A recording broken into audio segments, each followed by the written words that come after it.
E eu quero aqui, de já, pastor, dizer seja bem-vindo, bom dia. Obrigado, meu querido, bom dia, paz do Senhor. É um prazer para nós, para mim, estar aqui participando deste programa, que está com um tema muito especial no decorrer desta semana, tratando sobre a nossa reforma protestante. Muito bem. Nós que agradecemos aqui pela sua participação, pastor. E acredito que será bem desenvolvido aqui este momento, bem esclarecedor, até mesmo porque este tema ele é já, né, classificado, ele tem pontos específicos a ser trabalhados, né? São 5 solas e que o nosso ouvinte possa estar com seu coração aberto e desejoso a conhecer acerca deste assunto tão especial, principalmente quanto a nós como cristãos, né? Ontem eu estava no ponto de pregação e eu fiz essa colocação lá, que nós precisamos ter um conhecimento, ainda que não seja tão profundo, mas ter um conhecimento básico sobre a nossa história. Ainda que esse cristão ele não seja um líder, digamos assim, um pastor, mas ele precisa saber, né, a respeito deste assunto. Então, queria deixar o senhor à vontade para estar discorrendo sobre o tema, tá bom? Em nome do Senhor Jesus. Tá ok, meu querido, amém. Pois é, meu nobre, o tema reforma protestante, ele é um tema que todo protestante deve conhecer. Na verdade, esse tema ele passou, eu creio que até alguns séculos, em silêncio, né? Eu, pelo menos, fui despertado a conhecer sobre o tema quando a nossa reforma completou 500 anos. Em 2017, nós completamos 500 anos da reforma protestante e eu ainda era pastor auxiliar na Assembleia de Deus em Viana, e ali o pastor Pedro, com todo o colegiado de pastores, nós fizemos ali uma grande festa voltado para este tema. Então, o protestante, ele precisa conhecer a história do protestantismo, ele precisa conhecer a história da igreja em si, a história da igreja, do início até chegar nos dias em que nós vivemos. Então, quando surgiu o protestantismo? Por que surgiu?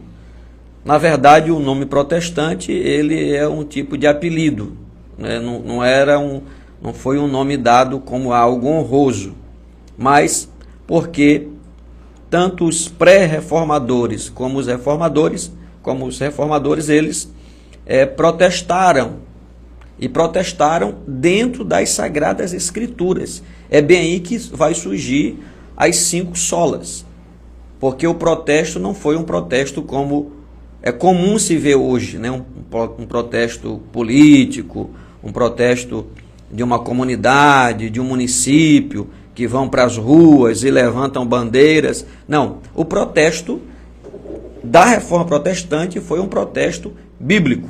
Vê que Martinho Lutero, ele fixa 95 teses lá em Wittenberg, protestando contra, chamando para o debate a liderança da Igreja Católica Romana contra aquilo que estava sendo ensinado e pregado que não condizia com as Sagradas Escrituras. Eu trouxe aqui na nossa Bíblia apologética, você vai ver do ano 300 até 1965, onde está o último registro aqui, mas nós podemos fazer uma lista só até 1508, né, que é um período que ainda antecede a Reforma Protestante, e você vai ver o tanto de dogmas e de heresias que foram colocados no lugar da doutrina, no lugar dos ensinos de Jesus, dos ensinos dos apóstolos. Em Atos capítulo 2, versículo 42 em diante, nós vamos ver que a multidão daqueles que criam em Jesus, eles perseveravam na doutrina dos apóstolos, está bem claro, na doutrina dos apóstolos, no partir do pão, na comunhão, nas orações. E depois que entra o Império Romano na igreja, consequentemente corrompe depois a liderança com o poder que eles receberam, poder de Estado. Os papas, os bispos passaram a ter autoridade para ungir reis. Então houve um desvio, um abandono daquilo que era o padrão da igreja cristã, que é as Sagradas Escrituras. Então observe bem a lista que nós temos aqui, do ano 300 até 1508, que são alguns anos que antecedem a Reforma. Eles começam a criar, a trazer para a igreja cristã heresias, ou seja, a criar dogmas, a criar rituais totalmente estranhos, alheios ao que ensina as Sagradas Escrituras. Antes de nós mencionarmos estas heresias católicas, a gente se lembra também de Mateus 28, quando Jesus aparece ressurreto, e antes dele ser assunto aos céus, ele diz aos seus discípulos, aos apóstolos, para irem por todo o mundo e fazerem discípulo de todas as nações, batizando em nome do Pai, em nome do Filho e do Espírito Santo, e ensinando todas as coisas que o Senhor Jesus tinha passado para eles. Quando qualquer liderança cristã abandona essa base, pronto, a história já se desvia e Deus já sai do meio. Então observe que do ano 300, no ano 300 foi criada a oração pelos mortos. Nenhum dos apóstolos orou pelos mortos. Jesus não ensinou a orar pelos mortos. Mas, a partir do ano 300, criaram a oração pelos mortos. A partir do ano 300, criaram o sinal da cruz. Esse sinal que, antes de você conhecer a Bíblia e apenas a tradição católica romana, as pessoas passam na frente de um templo, e às vezes as pessoas passam até na frente de um templo protestante, mas ele já tem aquela tradição, aí ele faz o sinal da cruz. Foi criado no ano 300, já haviam 3 séculos, já estava no 4º século da era cristã, quando criaram, inventaram. As velas de cera, criaram em 320, não existia vela de cera. Hoje, está chegando aí dia de finados, né? E as pessoas, se for para um cemitério e não levar uma cera, é como se estivesse cometendo um erro muito grave. Então, é uma heresia criada nesse período. Veneração dos anjos e dos santos mortos. O uso de imagens começou no ano 375. Não existia veneração de anjos, nem de santos mortos. O uso de imagens. Isto foi as práticas idólatras do Império Romano que começaram a adentrar e a tomar forma dentro do cristianismo. Né? Porque o Constantino, entre aspas, né, se converteu, ele era o imperador, e se ele tivesse se convertido verdadeiramente, seria uma bênção muito grande, porque ele teria uma vida transformada. Mas, na verdade, a ascensão dele ao cristianismo foi que transformou a igreja. A igreja sai do aspecto e da fase de perseguida, né, que foram muitos mortos pelo Império Romano, muitos santos foram mortos, tem muitas histórias de homens de Deus que foram mortos pelo Império Romano, e ela sai dessa fase de perseguida e ela torna-se, em Constantino já não se tornou a religião oficial, mas já se torna a religião do imperador.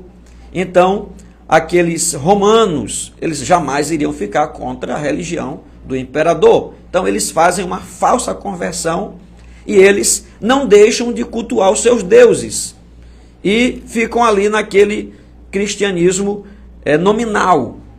E a liderança, para não perder esse povo e trazer eles para as práticas cristãs, entre aspas, eles então começam a adotar aqueles usos de imagens. Como é muito grande, eu não vou explicar muito detalhadamente cada um para a gente poder ganhar tempo, né?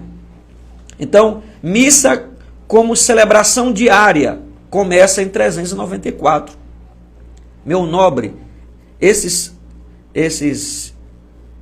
aspectos, esse conhecimento sobre a história da igreja, todo protestante deve saber, até mesmo os nossos amigos católicos romanos, para entender quando surgiu essa diferença e por que houve a necessidade da reforma. A reforma, ela é semelhante a uma casa que você constrói e esta casa, ela começa a se deteriorar, ela começa a envelhecer, ela começa a perder a sua característica original. Então, você precisa fazer uma reforma para ela voltar à característica original. E olha aqui o que estava tirando essa característica da igreja. Quando chega no ano 431, é criada a exaltação de Maria. A nossa irmã Maria, mãe de Deus, Maria, mãe de Jesus, o Salvador, que teve a missão de ser a mãe do Salvador, está no paraíso, mas Maria não recebeu autoridade para salvar, autoridade para interceder. Isto foram dogmas criados já pela Igreja Católica Romana. Em 431, eles exaltam a Maria e surge o termo Mãe de Deus. Até então, Maria não era conhecida como Mãe de Deus. Quando chega em 431, eles começam a chamar Mãe de Deus, cuja primeira aplicação ocorreu no Concílio de Éfeso. Em 500, no ano 500, os sacerdotes começam a vestir-se de forma distinta dos leigos. Essa vestimenta que a gente vê hoje os sacerdotes católicos romanos vestirem, ela só começou no ano 500. Antes, os sacerdotes, na verdade os líderes, se vestiam diferente, de forma normal, como toda pessoa. Então, isso aqui é até de menos, né? A vestimenta não tem nem algo tão forte assim. A questão mais é a doutrina. A extrema unção começa em 526. Doutrina do purgatório, estabelecida por Gregório I em 593. Não existia. Foi criado por eles em 593. O latim usado nas orações e cultos, imposto por Gregório I no ano 600. É que eles passam a impor que todo o trabalho, todo o culto, toda oração era para ser feita em latim. Aqui no nosso estado, com certeza nós que estamos aí na média dos 40 anos, ainda acompanhamos, ainda vimos a padre fazendo as suas missas lá em latim. Quem quer entender o latim, o português aqui, vai entender um latim, quem tem dificuldade para aprender até o português, né? Então, foi uma imposição de Gregório I. No ano 600, orações dirigidas a Maria. Olha como precisamos conhecer a história. A oração dirigida a Maria e aos santos mortos e aos anjos começou em 600. Aonde é que está na Bíblia isto? O cânon sagrado fechou até o final do primeiro século, né?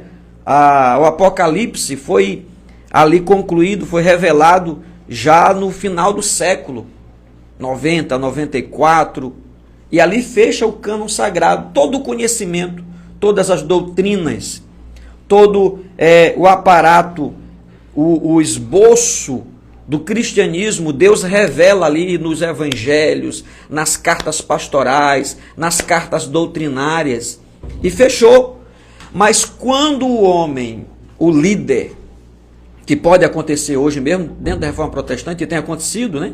Quando o líder abandona as Sagradas Escrituras, abandona a direção do Espírito de Deus e toma para si uma autoridade que não lhe pertence, Aí ele passa a criar essas coisas. Então, no ano 607, o título de Papa ou Bispo Universal, dado a Bonifácio III pelo imperador Focas. Isso chega no ano 607. Beijar o pé do Papa começa com o Papa Constantino em 709. Beijar o pé do Papa, observe bem, né? Observe que esse Constantino aqui não é o imperador, é um Papa que também tinha o nome de Constantino. Ali começam a beijar o pé do Papa. O culto à cruz, as imagens e as relíquias é autorizado em 786. Em 786 eles começam a autorizar o culto à cruz, as imagens e as relíquias. Então é um processo de heresias que vai se desenvolvendo, porque Deus não estava mais no meio desse povo. O Espírito Santo não estava mais no meio desse povo. Então, meu nobre irmão, que me dá a honra de fazer parte deste momento, pastor Denis. Isso. Pastor Denis, quando a gente vai para Atos dos Apóstolos e Jesus começa a salvar, ali capítulo 14, 15, pessoas que não eram judeus, e alguns judeus convertidos queriam obrigar aqueles que eram gentios, agora tinham se tornado seguidores de Cristo, e alguns judeus convertidos queriam obrigar eles a guardar os ritos mosaicos. Ali surge o primeiro grande problema de ordem doutrinário. E agora? É para guardar a lei de Moisés, quem não é gentio e se converteu a Cristo, ou não? Aqueles judeus, fariseus que haviam se convertido e que não eram da liderança, eles estavam dizendo àqueles irmãos novos na fé, que não eram judeus, olha, se vocês não guardarem a lei de Moisés, vocês não são salvos. Aí surge o primeiro embate. Eles vão, se reúnem, toda a liderança, e vão debater, e o resultado sai como? O Espírito Santo dá a direção. O Espírito Santo foi que mostrou qual seria a direção, e não criou, e não surgiu nenhum novo dogma, mas a direção estava ali dentro das Sagradas Escrituras. Então, quando a liderança abandona a presença de Deus e as Sagradas Escrituras, começam a criar essas coisas. Deixa eu avançar mais aqui, para a gente chegar lá nas solas, né? Água benta misturada com um pouco de sal é abençoada por um sacerdote em 850. Só em 850 começa isto. O Colégio de Cardeais, estabelecido em 927, canonização de santos mortos pela primeira vez foi pelo Papa o Papa 15º, em 995. Está com pouco tempo que eles canonizaram um rapaz, um jovem, né? Eu creio que foi o primeiro desse período moderno, que o rapaz tem até uma roupazinha moderna, e aí ele faleceu e o corpo não envelheceu. Tem um mistériozinho deles por lá. Então isso começou em 995, não existia canonização de santos mortos. Jejum na sexta-feira e durante a quaresma, 998. Celibato do sacerdote decretado por Gregório VII, em 1074. O rosário, oração mecânica com contas, inventada por Pedro o Ermitão, começou em 1090, né? Hoje a cidade de Rosário, ela tem origem aqui nessa criação desse rosário. Isso começou em 1090. A Inquisição, instituída pelo Concílio de Verona, em 1184. Venda de indulgências, 1190. Transubstanciação, proclamada pelo Papa Inocêncio III, 1215. Confissão auricular de pecados ao sacerdote e não a Deus, instituída por Inocêncio no Concílio de Latrão, 1215.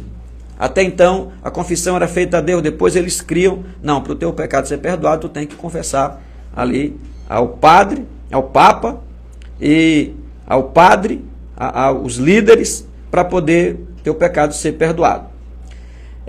Missa ensinada por Pascácio Rodbert, aprovada no Concílio de Latrão, 1215. Adoração da hóstia, decretada pelo Papa Honório III, 1220. Aqui vem uma coisa muito forte, irmão pastor Denis. Proibição da Bíblia aos leigos. A Bíblia é inserida no índice de livros proibidos pelo Concílio de Toulouse em 1229. Eles proíbem a Bíblia aos leigos. Só poderia ter acesso quem fosse do clérigo, quem fosse um monge, um padre, alguém que tivesse ali na escala dos líderes. Aos leigos, eles não tinham o direito de ler. Foi proibido. Como é que a Bíblia entra na lista de livros proibidos para os próprios cristãos? Que base é essa? O pastor Denis agora vai responder essa para mim. Diga aí, pastor Denis. Enquanto eu tomo água. Aí fica difícil, né, pastor? Fica difícil sendo cristão, não ter acesso àquilo que justamente alimenta o cristão, aquilo que vai dar luz, né? Aquilo que vai nos conduzir, né, à salvação, porque inclusive esse tema hoje ele vai tratar também acerca da salvação. Isso. Acerca da salvação. Então, é por meio dela que nós conhecemos quem é Deus. E aí eles foram privados de ter acesso às Escrituras, né? Para quê? Para que não descubram a verdade, porque a Bíblia nós sabemos que é a verdade. Então a verdade ela foi ali, né, impedida de ser conhecida por aquelas pessoas. Amém? Então, aí o que acontece, pastor Denis? Mesmo com essa desestruturação do cristianismo, que aí foi uma desestruturação, mas sempre teve fiéis. Sim. Sempre teve fiéis. Mesmo com esse abandono, sempre teve alguém, isso está errado. Não é assim. Então sempre houve paralelo a isto, aqueles que resistiam. E quando eles se tornavam públicos, quando eles publicavam a resistência deles a essas heresias, qual era a ação do catolicismo romano? Era matar aquelas pessoas. Sim. Era castigar. Era fazer coisas cruéis. Foram criados instrumentos de tortura. Então, pastor, a história é muito pesada. Inclusive, nesse período aqui, houve uma era negra, uma época negra de peste, de doença, que atacou a sociedade, que tudo indica que eram ações de Deus contra os absurdos, né, criados por aqueles que eram para proclamar a verdade. Como é que você vai proibir a Bíblia aos cristãos, aqueles cuja base da fé é a Bíblia, né? Então, em 1251, também é inventado por Simão Stock, um monge inglês, o tal do escapulário. A doutrina dos 7 sacramentos é confirmada em 1439. Ave Maria, parte da última metade, foi acrescentada 50 anos depois e aprovada pelo Papa Sixto V no final do século XVI, 1508. Bem aqui, nós vamos parar para iniciar agora. Aqui já está se aproximando o estopim da reforma, porque a reforma, como os senhores têm estudado no decorrer desses dias, ela teve o seu estopim em Martinho Lutero, mas ela começou muito antes, né? Homens de Deus contribuíram para ela começar muito antes. Então vamos para as 5 solas, né, pastor? Sim. As 5 solas, elas tornam-se a base da reforma protestante, a base doutrinária. Alguém poderia perguntar, mas por que a criação das 5 solas? Por que elas foram criadas? Ora, elas foram criadas porque naquele momento não havia mais uma base doutrinária da igreja, mas era um aparato de dogmas e seitas, como nós, heresias na verdade, como nós acabamos de estudar aqui até o ano de 1508. Então, Martinho Lutero, com o Ulrico Zwinglio, John Calvino e entre outros, eles estabelecem ali a base da reforma protestante. E essa base, essas 5 solas, elas não têm nenhuma base dogmática. Eles não inventaram, nós vamos criar aqui uma nova igreja. Alguém diz assim, eles colocam a lista das religiões. Aí bota catolicismo, romano, Jesus, que já é uma mentira. Igreja protestante, luterana, Martinho Lutero. Martinho Lutero, ele não queria sair da igreja católica romana. Ele queria era que o Papa, as autoridades, voltassem para a Bíblia. Ele queria realmente trazer a igreja para a forma original. Por isso, surge então as suas 95 teses e as 5 solas. Podemos começar, pastor? Podemos sim, pastor. Então, a primeira sola, que é somente a Escritura, sola Escritura. Por que somente as Escrituras? Porque já não eram só as Escrituras. Sim. É interessante a gente colocar aqui essa expressão sola, né? Isso. Que quer dizer somente, né? E sim, pode dar continuidade. Então, não era somente as Escrituras. Por isso foi necessário deixar como base dessa reforma que a base da fé em Cristo é somente as Escrituras. Não é a palavra do Papa, ou até mesmo do pastor. Não, aqui o que o pastor disser. Não é o que o pastor disser. É o que estiver nas Escrituras. Somente as Escrituras são a regra de fé e prática para o crente. Ela é a base.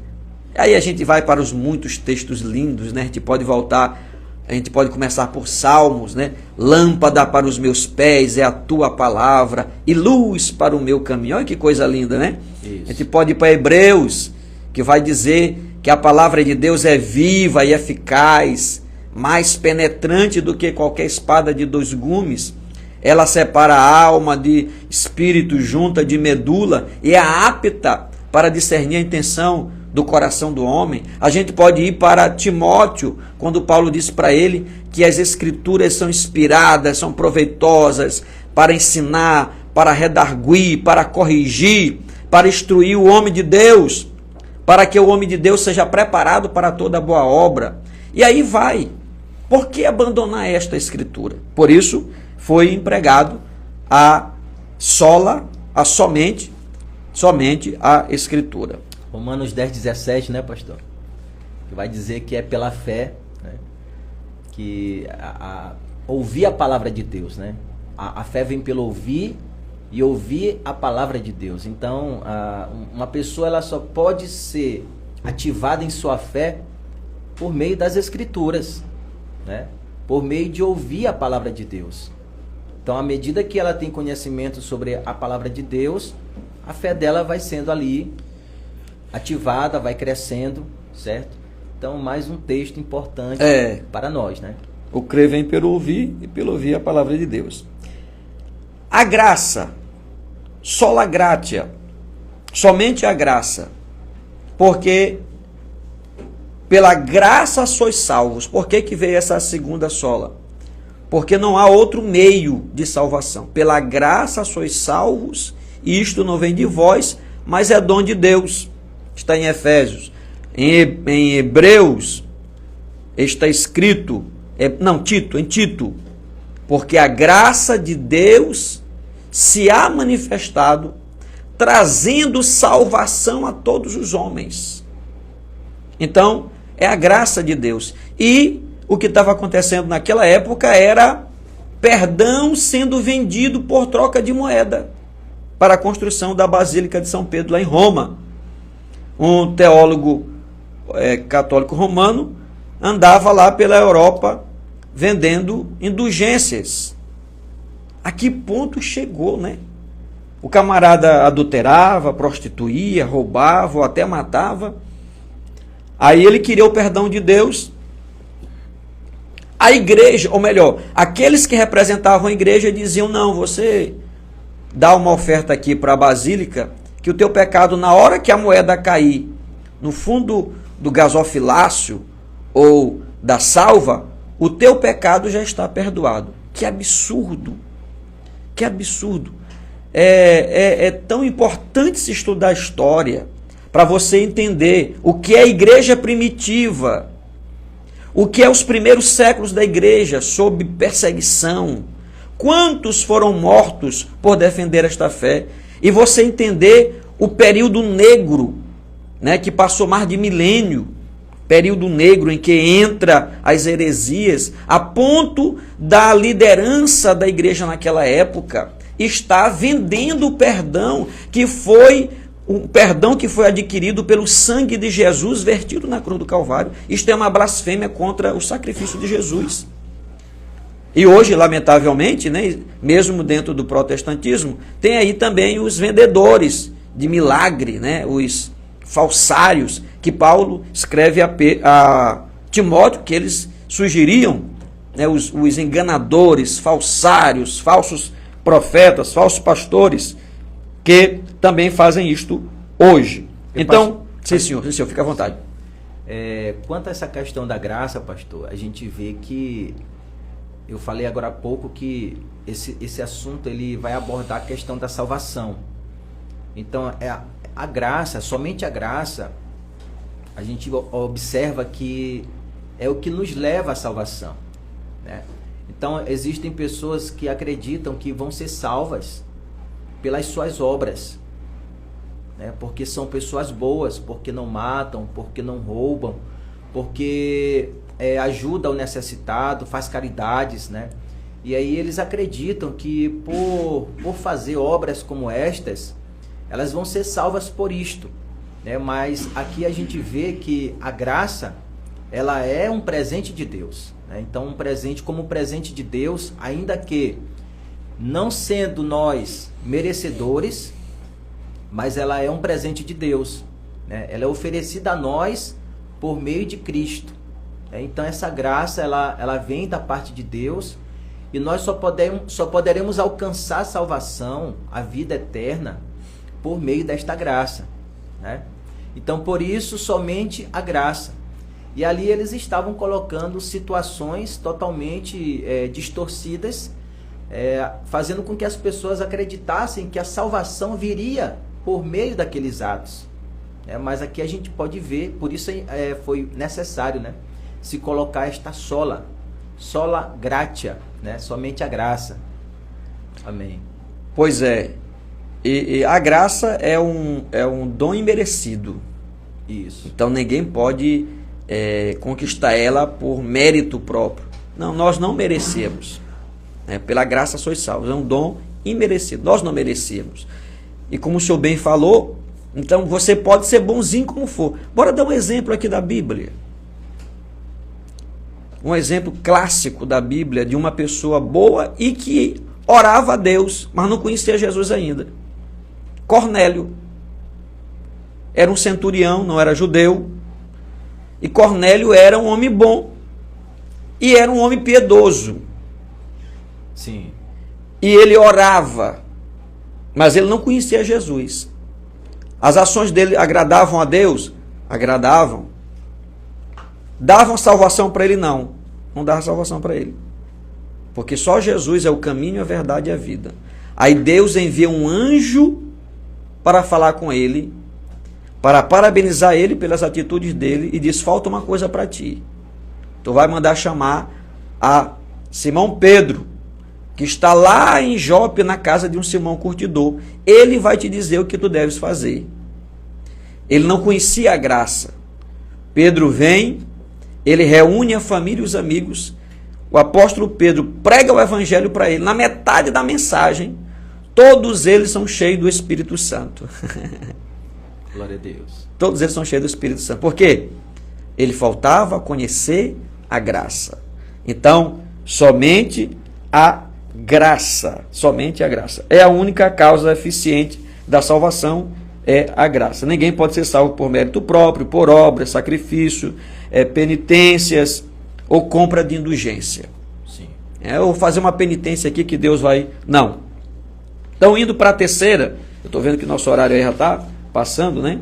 Vamos para sola fide, ou somente a fé, somente as Escrituras, somente a graça e somente a fé. Eu tenho tratado ultimamente sobre Escrituras e fé lá nas nossas congregações, e aí nós temos Hebreus 11 primeiro, que é o conceito do que é fé, e Hebreus 11, 6, nós temos lá a declaração de que sem fé é impossível agradar a Deus. Então, você pode ser religioso e não ter fé. Se você não tiver fé, não tem como você agradar a Deus. Por isso, os nossos reformadores, eles colocaram esta sola, somente pela fé. O homem só pode ser salvo mediante a fé, a exclusividade da ação pela fé. Sua alma só poderá ser liberta das chamas do inferno e das garras de Satanás mediante a fé em nosso Senhor Jesus Cristo. Novamente, não são penitências, sacrifícios ou compra de indulgências que livrarão o homem da condenação eterna, mas a salvação é através da fé, Efésios 2, 8. Porque naquela época o que se criou muito foi penitências. Não, vai, faz tantas coisas que está resolvido o teu problema. Não, tu coloca aqui o dinheiro que o teu pecado está perdoado. E um dos textos que abriu o entendimento de Martim Lutero foi: mas o justo viverá pela fé. Lá de Romanos, capítulo 1, versículo 17, se eu não estou enganado. 17 mesmo. Então, não tem outro meio se não for pela fé. O senhor quer fazer algum comentário dentro da fé? Quero aqui fazer menção de um texto também em Romanos, capítulo 5, né, versículo 1, que vai dizer o seguinte: justificados, pois, mediante a fé, temos paz com Deus por meio de nosso Senhor Jesus Cristo. Então, a fé, ela é um fator importantíssimo, né, para que nós sejamos justificados por Deus e alcançamos também por meio dela, na pessoa de Cristo, a nossa fé na pessoa de Cristo, a vida eterna.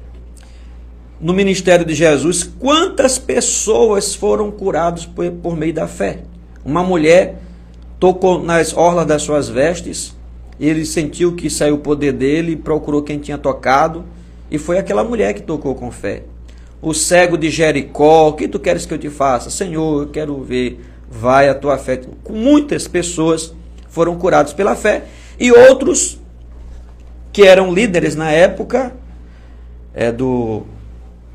líderes conhecedores da lei, né, no judaísmo, e Jesus os reprovou porque eles não creram no Senhor Jesus. Inclusive, alguns deles atribuíram até Jesus estar sendo cheio de demônios para operar milagres.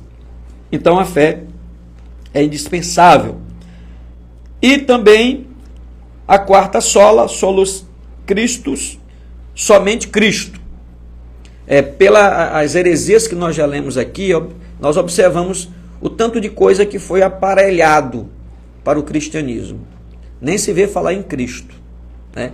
Tanto é que hoje existem muitas coisas que eles usam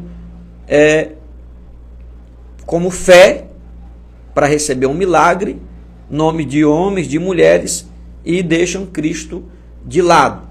Mas os reformadores entenderam que havia uma necessidade de dizer que é somente Cristo. Esse somente mostra a suficiência e exclusividade de Cristo no processo da salvação. Desde a eternidade, Deus promove a aliança da redenção, onde o beneficiário seria o homem. O executor dessa aliança seria o seu Filho unigênito, Jesus Cristo. Ele é o caminho, Ele é a verdade, Ele é a vida. Ninguém vem ao Pai se não for por Ele, disse Jesus. Jesus é o sacrifício, é o Cordeiro de Deus que tira o pecado do mundo. Foi Ele que morreu na cruz do Calvário. Então, tentaram tirar Jesus da posição do intercessor e do mediador, o que está registrado também nas epístolas. Jesus é o mediador entre Deus e o homem. Então, somente Jesus, só por meio de Jesus. Quero aqui também complementar, pastor, Isso. Com um texto em Atos, capítulo 4, versículo 12, que vai dizer algo interessantíssimo. Diz assim: e não há salvação em nenhum outro, porque abaixo do céu não existe nenhum outro nome, dado entre os homens, pelo qual importa que sejamos salvos. Glória a Deus. Somente Jesus, somente o nome de Jesus é que nós podemos alcançar esta vida maravilhosa, e eterna. É Atos 3,12, né? É Atos 4,12. Atos 4,12. É o momento ali que aquele homem aleijado é curado, na entrada da porta formosa do templo de Salomão. Isso. E cria aquele alvoroço todo e o povo vão ouvir, e os apóstolos aproveitam para pregar o evangelho e para exaltar o nome de Jesus. Então aqui a gente entende, concluindo aqui o nosso entendimento aqui acerca deste solos Christus, Jesus, ele é o único mediador, Entre Deus e os homens. Entre Deus e os homens. Nesse texto que o senhor citou, onde ele vai dizer que ele é o caminho, que ele é a verdade, que ele é a vida, e que ninguém pode ir ao Pai senão por ele. Então aqui você observa que somente por meio de Cristo Jesus nós podemos ter novamente acesso ao Pai, a Deus, Então ele é o mediador, Ele é quem nos leva, que faz essa... Existe uma expressão no latim que se chama religare, Isso. que está associada à questão da religião.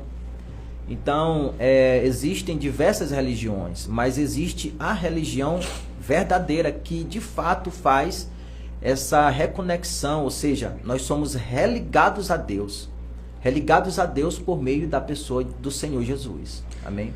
Não tem outro meio. Não tem outro meio. É por isso que surgiram esses absurdos, e a igreja perdeu a sua forma.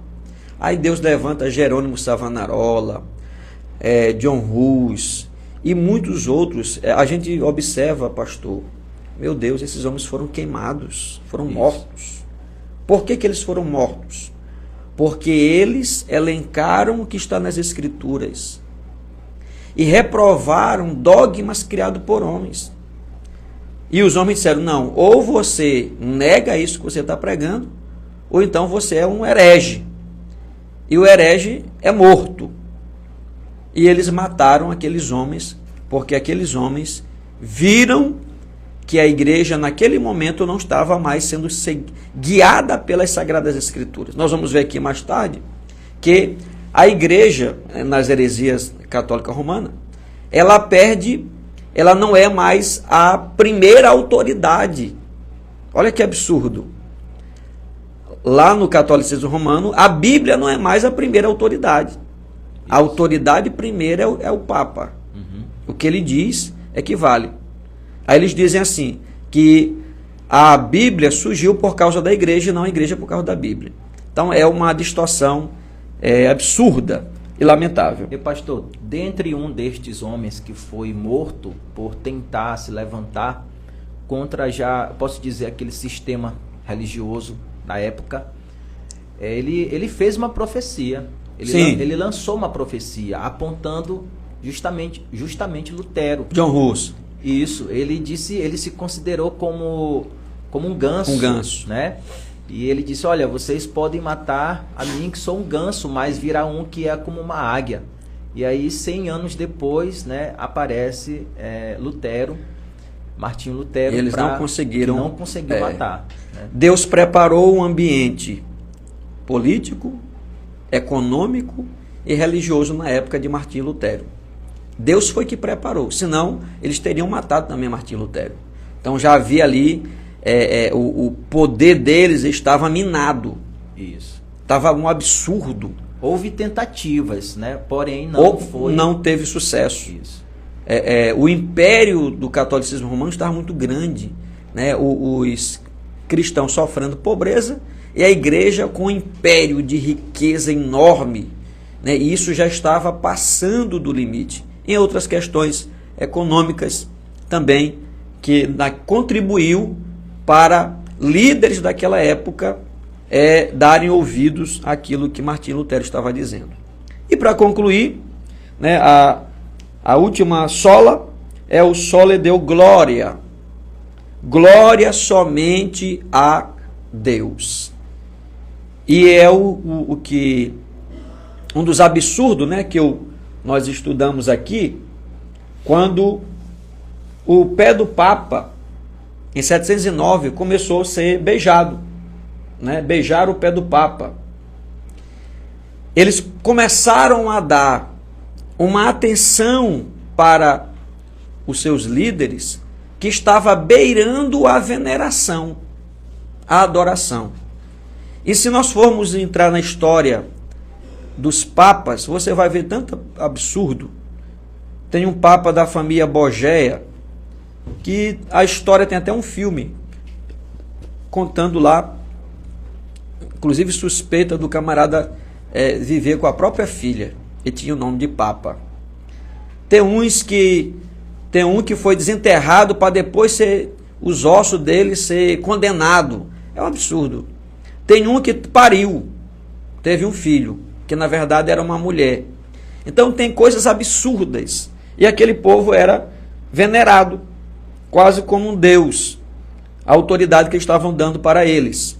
Por isso, a última sola, ela diz, glória somente a Deus. A igreja romana ensinava e exigia uma devoção ao clero e aos homens santos que poderia interferir diante de Deus para perdão de pecados e obtenção de bênção para os homens. Eles deram para eles uma autoridade que só Jesus tem, que é interferir diante de Deus para dar perdão para alguém. Não, para respeita o Santíssimo Papa, porque ele tem poder de interferir diante de Deus.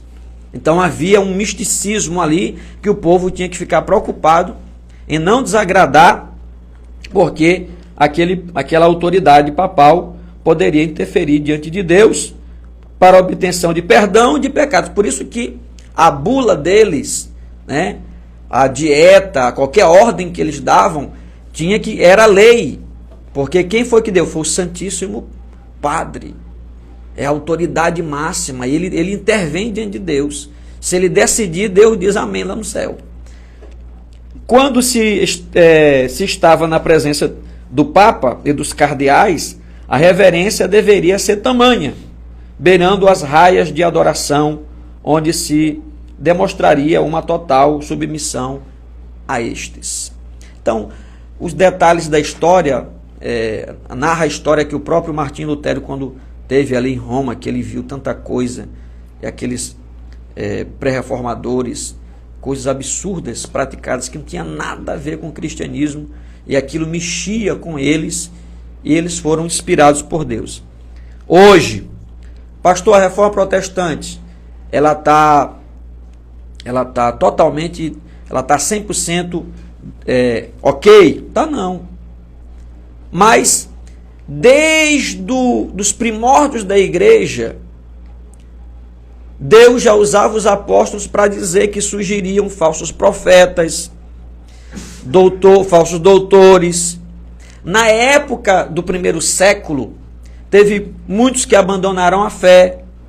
E João, em uma das suas cartas, vai dizer: estavam no nosso meio, mas não permaneceram, para provar que não eram dos nossos. Então o diabo sempre tentou implantar aqueles que não são de Deus e que recebem autoridade como se fossem. Mas o Espírito de Deus ainda age e vai agir até o momento que a igreja for arrebatada. O Espírito Santo e a palavra de Deus mostram, revelam e ensinam aquilo que está correto ou não. E aquilo que vem de Deus e aquilo que não vem de Deus. A questão é que o catolicismo romano se tornou um sistema religioso que ninguém poderia contestar. Então eles poderiam fazer o que fizessem de errado, que ninguém poderia contestar, porque a palavra deles era lei. Hoje não, principalmente com as redes sociais aí, Se um pastor fizer uma coisa errada, ele é exposto, ele é reprovado, e é para ser mesmo, né? A palavra de Deus está ao alcance de todos, todo mundo tem a Bíblia para ler. Alguém pregou, você tem que comparar com as Sagradas Escrituras, está batendo com a Bíblia, é bíblico, se está, amém, se não está, deve ser reprovado. Então, essa última sola é glória somente a Deus. E só para fazer uma conclusão aqui desta obra literária que nós temos, não podemos dispensar glória a homens, pois não passam de míseros, pecadores, e são como trapos imundos e carecem da misericórdia e da glória de Deus. Então, glória somente a Deus. Amém. Pastor, eu quero aqui também dar uma pequena contribuição neste ponto e trazer o texto de Romanos, capítulo 11, versículo 36, né? Que diz assim: porque dele, e por ele, e para ele são todas as coisas. Glória, pois, a ele eternamente. Amém. A gente sabe que Deus, ele não divide a sua glória com ninguém. E desde o céu, alguém tentou usurpar disto.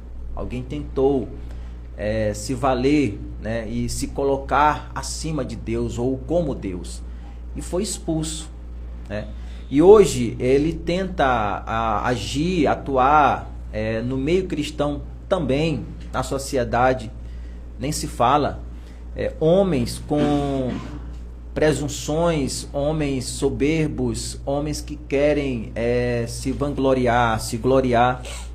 E a gente sabe que a soberba precede a ruína, a queda. Amém?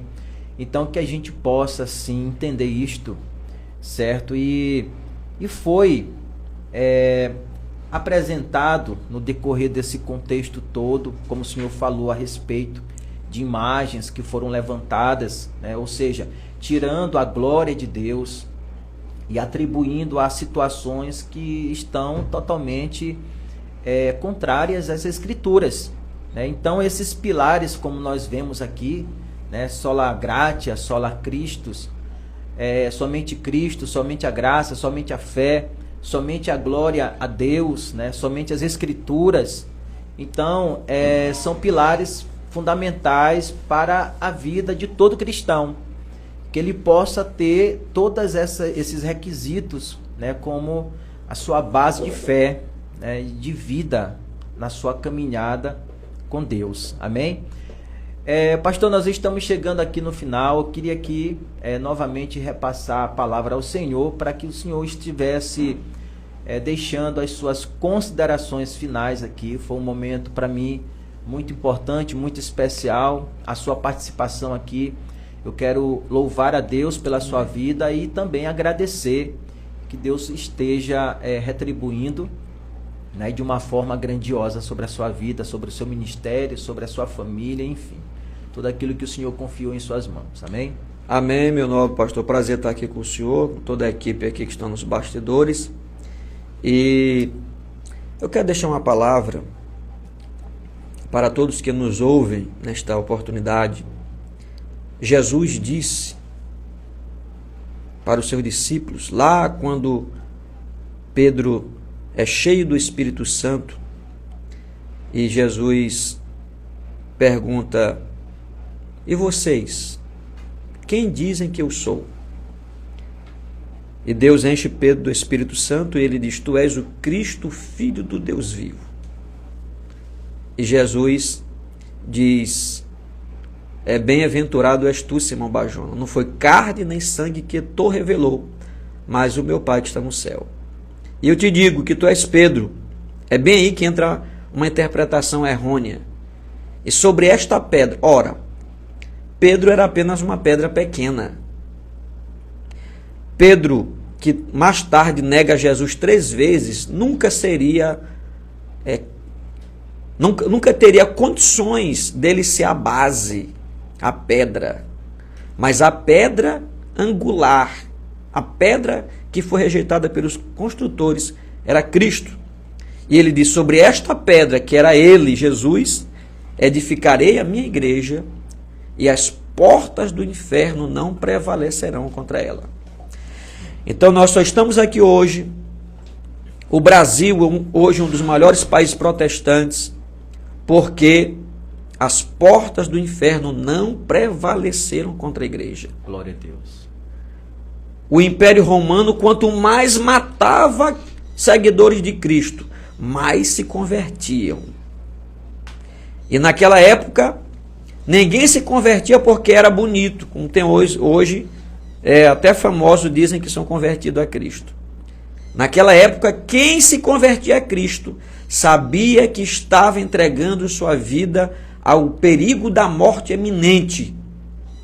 Mas eles sabiam a quem eles estavam entregando as suas vidas, que era Cristo. Na época desse desvio doutrinário, com a entrada do Império Romano na igreja, também o maligno não conseguiu, as portas do inferno não conseguiram fechar e combater a igreja, porque Deus sempre se levantava alguém. Mesmo, é muito lindo, tem um deles que mesmo pegando fogo, queimando, louvavam a Deus. Olha que coisa linda. Resistiram, não se venderam, não se trocaram por cargo. Então eu quero deixar uma mensagem aqui para os nossos ouvintes e aqueles que nos assistem. Meus queridos, ainda existe um povo fiel. Glória a Deus. Tem muitas decepções no âmbito religioso, tem heresias, tem escândalos, mas a porta da graça ainda está aberta. O Espírito Santo de Deus ainda convence do pecado, da justiça e do juízo. Não se desengane da igreja, não. Os homens podem até cair, ainda que um homem caia, mas jamais poderão derrubar o poder da palavra e o poder do sacrifício de Jesus na cruz do Calvário. Que Deus abençoe a todos.